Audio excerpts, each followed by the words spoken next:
अखबार की उस कतरन ने अमन को झकझोर दिया था।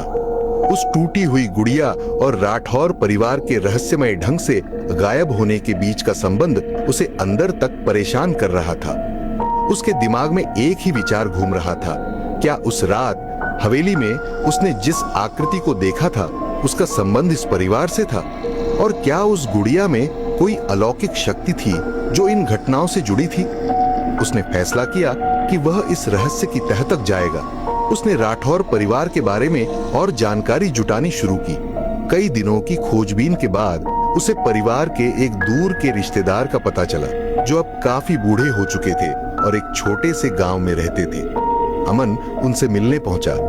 शुरुआत में बूढ़े रिश्तेदार कुछ भी बताने से हिचकिचा रहे थे, लेकिन अमन की लगन और उस रात के खौफनाक अनुभव ने उन्हें बोलने पर मजबूर कर दिया।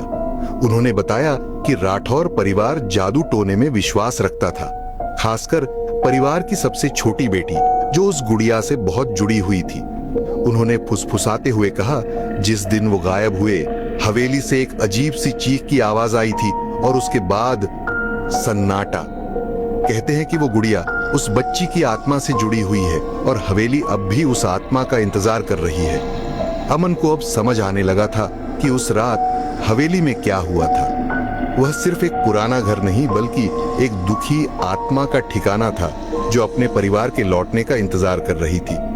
क्या अमन अब इस रहस्य को सुलझा पाएगा या यह रहस्य उसे हमेशा के लिए अपनी गिरफ्त में ले लेगा? जानने के लिए फॉलो करें।